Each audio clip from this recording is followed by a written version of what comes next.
Welcome back to my solo van build. Pull up a chair and watch me install my door panels. First thing I'm doing here is some straight cuts. This is my favorite technique, by the way, for getting perfectly straight cuts. I'm using 1/4 inch Baltic birch for the door panels. I didn't want anything too thick. It really is just decorative, so it doesn't need to support anything. Always have to have a Charles brake. I'm using a flathead screwdriver to pop off those little plastic nuggets that are holding this plastic piece in the back of the door. I'm going to use this plastic piece as a template to cut out the wood, and the wood is going to sit in this little indent in the van door. These are pretty easy to pop out. You just kind of wiggle your screwdriver in between the two pieces and it separates it and you can pull it right out. By the way, Charles will sit like that for the longest time under the van. He always likes to be under the van. I'm tracing this. By the way, I highly do not recommend mechanical pencils because they just always snap off and it's really annoying. Also marking the holes to know where to drill. And of note, I'm using metal drill bits, which is giving me massive tear out. And I almost want to cry looking back on this. What a mistake, because you can see the tear out. As much as I really kind of tried to cover it with wood filler, I realized the two things I'm not good at are sanding and using wood filler. I don't know why. Maybe there's a technique that I'm missing. Anyway, I got everything sanded. I went ahead and primed the wood. As you can see, also, I have a big piece here for the sliding door. You can kind of see that on the right. Of note, I'm using Ecos paint, which is a non-toxic paint. It has 0 VOC, so 0 volatile organic compounds, meaning it's not going to do any off-gassing. And in a van, I feel like it's really important. Also, I liked the white look, but I figured white on the doors and on the walls are going to get dirty pretty quickly. So I'm doing this kind of faux lime wash look. All you do is dip your brush, a lime wash brush, in a little bit of water and then dip it in 2 colors of paint. One is like 2 or 3 shades darker than the next. And then you just kind of make this hash pattern and oh my Lord, it came out so good. Instead of using the ugly black plastic things that were originally holding the inserts in the doors, I want to use gold bolts. Now, gold bolts were like $10 for 5 on Amazon. I said no way, so I'm making them myself. As you can see here, I just stuck them in a box and then I spray painted them gold with this Rust-Oleum metallic. Yes, this is super toxic, but it's probably one of the only toxic things I'm going to be using in the van. But I think they came out amazing. In order to fasten the bolts into the door, I'm going to use something called riv nuts, which are threaded inserts. These things are pretty cool. You can see here how the bolt just threads into this little, I don't know what you want to call it. It's an insert. The insert gets put into any hole where you want to be able to secure a bolt. In order to install it, you just screw the riv nut onto the riv nut gun thingy. There's also drill attachments. I prefer the manual one so it doesn't get like over torqued. And then you can see here it gets squished down just like this, and that secures it in the hole. It's also better than drilling directly into the metal of the van because doing that leaves you with metal shavings, which can start a fire. No, just kidding. Which can start rust, and I prefer not to have rust. Here I am doing a test fit, making sure everything lines up and getting an initial visual of how this is going to look. It's starting to make the van look like a home, and I'm loving it.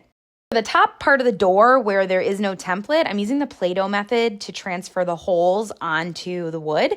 Basically, you put the Play-Doh approximately where the holes are, push that piece of wood up against the holes, and it leaves an impression so you know where to drill. I decided I wanted to use that extra space up at the top of the door where the inset part is. So I'm going to make little cubbies. Initially, I was going to make a wooden box, but I made the boxes and then I made them too big so they didn't fit. So I said, instead, I'm going to use this leftover fabric from my bed bump out and just make like a little, I don't know, cubby out of fabric. And it wasn't hard at all and it turned out really well.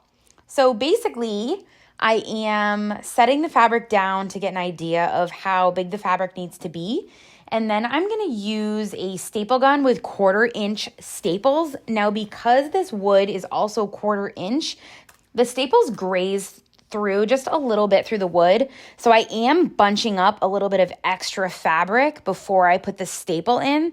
This will just make it secure more into the fabric, and it'll kind of back the staple up too, so it won't go through the wood. But believe it or not, this was pretty rock solid. And I'm probably just going to put socks in here, or I don't know, a phone charger maybe. Also reflecting on this nail color, I'm loving that for fall. Before I put the paneling up, I want to make sure to insulate this door inset, which I'm doing here. This one I struggled with a little bit. The holes didn't quite line up. The trouble with the Play-Doh technique is if you're not really careful about how you smush that piece of wood with the Play-Doh up against the holes, it can kind of shift and kind of make your holes a little bit cockeye. But I ended up being able to get all of them into the rib nuts, and I think this came out great. This little pocket is an added bonus. I do plan on putting some trim around just to make it look more finished. Now for the sliding door panel, I added rib nuts in the lower portion of the door only, and I'm also adding some extra wool in the nooks and crannies just to make sure we are well insulated from the heat, as this van is going to be in 70-degree weather plus only. For the upper panel, I am not going to be drilling holes because I didn't think it was necessary. It's only 1/4-inch ply. Also, I don't want to risk any of the shavings possibly creating rust. So I'm using this VHB tape, which is pretty strong. Just make sure you're installing it in like above 65-degree weather. I think it was like 50 degrees here, and it just didn't adhere initially as well as it could have. I mean, it definitely still adhered well, but just warmer weather is better for using adhesives. I definitely highly don't recommend doing this part by yourself. Here I am talking myself up. This was really hard to align. I think the camera is deceiving and it makes this panel look a lot smaller than it is, but it is basically a little bit, it's basically more than half my height tall. And this was heavy and it was just hard to line up. But as always, I figured it out and it came out amazing. I will say, just make sure you give yourself a little bit of room. You can see here how it was a little bit tight. And the reason being, I ended up taking the van because the door was leaking after I installed this and they put a new seal.